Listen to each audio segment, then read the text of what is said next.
Olá pessoal, estamos chegando aqui no final do ano, já colhemos a maior parte das nossas verduras e esse é o momento então da gente cobrir todo o terreno com duas culturas que a gente sempre usa aqui no final do ano, que é o milho e o sorgo. A gente faz isso para quebrar o ciclo das doenças, porque a gente vai fazer aqui uma rotação de culturas, né? O milho e o sorgo são duas gramíneas, portanto a maior parte, né, a quase totalidade das culturas que a gente planta aqui, das hortaliças, não são gramíneas, e isso obviamente ajuda a quebrar o ciclo de várias pragas e doenças.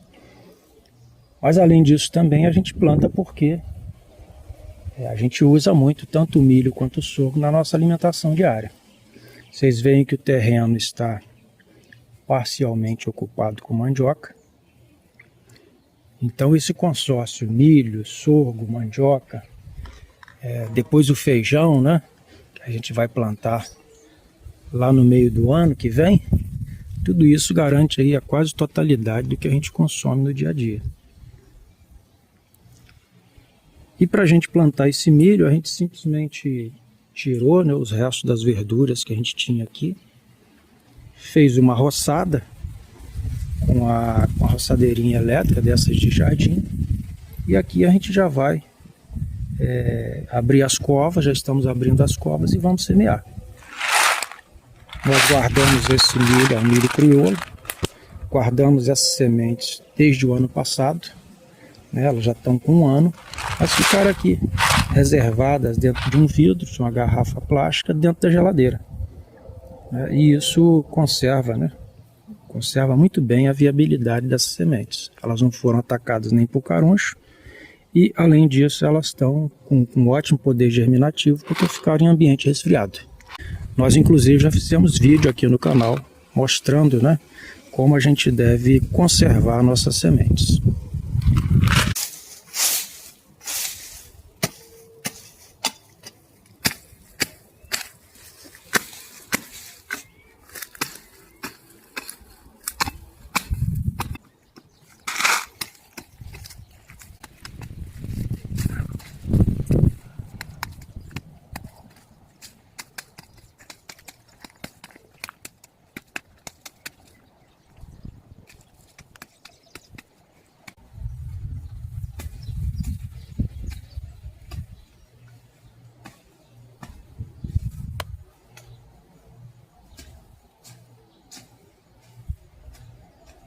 Nós estamos usando aqui um espaçamento de cerca de 80 centímetros entre as linhas e 30 centímetros entre as plantas.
E além de a gente plantar o milho neste local para quebrar o ciclo de doenças, né, com o objetivo de rotação de culturas, há uma vantagem adicional, porque o tratamento que a gente dá em termos de fertilização do solo para as hortaliças, né, que são mais exigentes em termos de composto, né, em termos de fertilização do solo, ele acaba depois servindo de substrato para o cultivo do milho.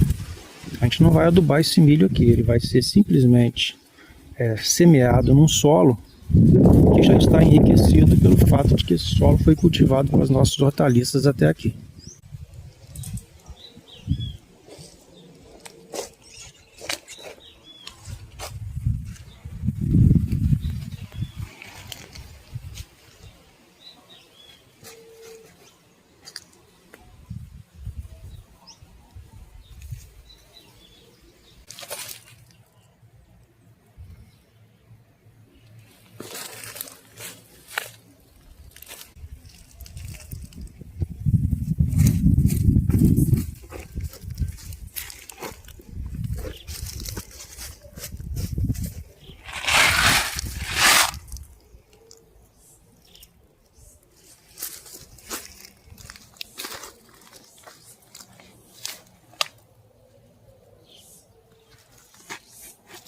Outra prática que a gente poderia estar utilizando aqui, que é extremamente interessante em termos de rotação de culturas, mas também em fertilização, né?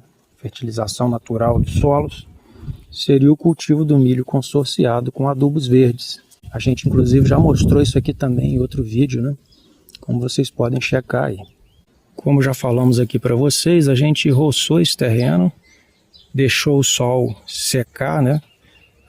O mato, e estamos fazendo praticamente aqui um plantio direto, porque é ideal que a gente mexa o menos possível com o solo, né, que já foi bastante mexido por conta dos cultivos, como cenoura, beterraba, alface.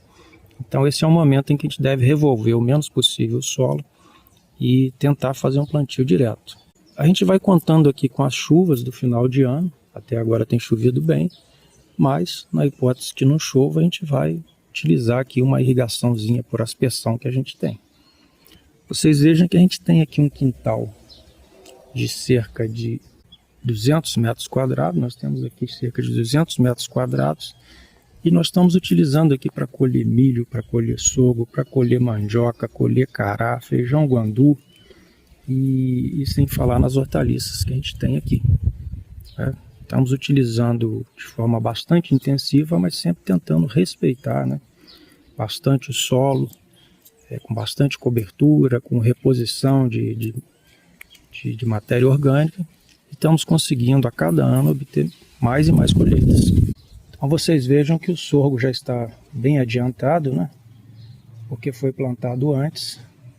E o sorgo tem um ciclo mais longo porque a gente colhe uma vez e deixa rebrotar, como a gente já explicou aqui no canal. Então, por consequência, ele fica bastante tempo no terreno. Então, a gente plantou ele um pouco antes, para dar tempo dele cumprir esse ciclo, nos dar esses 2 cortes, e então depois é que a gente vai derrubá-lo para a gente plantar o feijão. Então é isso, pessoal. Nós já mostramos aqui colheita de milho em outros momentos. Hoje nós decidimos aqui fazer um vídeo breve sobre o nosso plantio. Tá? E por hoje é só. Então, feliz ano novo para vocês e até mais, pessoal.